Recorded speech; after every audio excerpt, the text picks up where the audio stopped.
In most mountain towns, there's plenty of water to go around. But in the small town of St. Mary's Glacier, these days finding drinking water is next to impossible. Bottled water just doesn't cut it for 2 weeks. For the Boyle family, the taps have been running empty for far too long. Do you have any more pills? It's gotten so bad, this Army vet is packing up and moving his family away for good. Having to use bottled water to do dishes, take baths, and everything else after a while, that's just too much of a challenge. While the Boyles' patience is running low, so is the town's wells.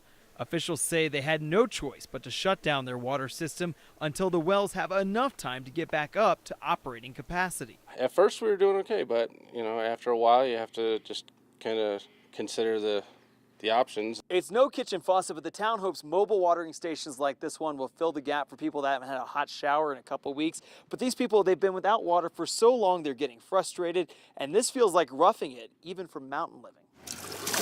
This afternoon, we found Frank Brown getting his water by the bucketful. But despite the inconvenience, you won't hear him complaining. You don't seem very upset. You seem so calm. No, not at all. Yeah, you just deal with it. You're up here in the top of the mountains. The town continues to post notices like this one, reminding people to boil any water they do have so they won't get sick. Luckily, we have some family to help us out. But for people like the Boyles who are just sick and tired of being without water, St. Mary's Glacier will be remembered as a town that left them thirsty for a change. In Clear Creek County, Mark Meredith, Fox 31 Denver. That's right. A lot of the people and the businesses here on Main Street, they're ready for Christmas, but they're sad because the town, well, as you can see by the lights here, they're not lit up yet. That's because they usually have a parade to kick off the holiday season right here down the street, but not this year due to the cold. The ice and cold made Briggs Street in Erie a bit unbearable tonight. I'm freezing, so I just assumed be inside.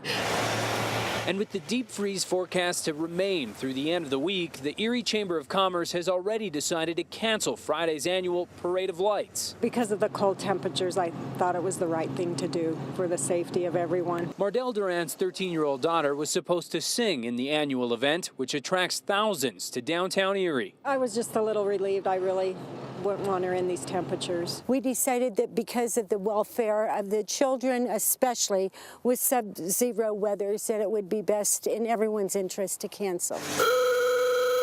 That's not to say the decision was easy. We were really looking forward to it. John Murphy was excited to show off his old Model A. We had bags of candy to toss out to the kids, and it was really going to be fun, and we were really heartbroken that we're not going to be able to put it on this year. The parade and festival is the biggest event of the year here, but Murphy says they didn't have much choice but to cancel. Without the choirs and without the band and all the people marching, it's not much of a parade. Even so, the fact that Jack Frost took out St. Nick in this round doesn't give many a warm feeling. It's a bummer. Everybody looks forward to it. Now here in Erie, they said that they haven't heard of other communities that have actually gone ahead and canceled events this weekend. I'm sure many people wondering if their town's events are going to be canceled. They said they did talk to a community in Louisville, actually, and they said that they still plan to have their celebrations, at least for now. Reporting live in Erie, I'm Kent Erdahl, Fox 31 Denver. It looked like Siberia, but this was I-70 around the Eisenhower Tunnel tonight. Not a lot of fun for drivers passing or creeping through. It was whiteout conditions for an hour before the tunnel, 5 miles an hour, and just whiteout. Cars on either side of the road, unfortunately. It was not the Friday night many heading in or out of the mountains had in mind. I have not seen this kind of weather in years going up, and we go up to Vail every weekend. The winds, which practically knock you off your feet, and the poor visibility have been a problem along I-70 all day. The interstate has been closed several times. There have been a number of accidents. This was just one. The guy in front of me hit the brake, so I hit the brake and tail spun out, and that was that. Should have had it in four-wheel. But I didn't. But on ice, nothing's going to help. Zero visibility forced CDOT to close a stretch of interstate east of Vail earlier in the day. Some cars were no match for the conditions. Sketchy. Whiteout, super slippery. I mean, half the cars didn't even make it up to the tunnel from the Dillon side. They were sliding back down. They're all parked on the side. It's a mess. The tunnel's getting pretty hairy. Seems like they might close it. Yeah, a lot of people were getting stuck on the side of the road. People stuck everywhere. Their cars couldn't make it up.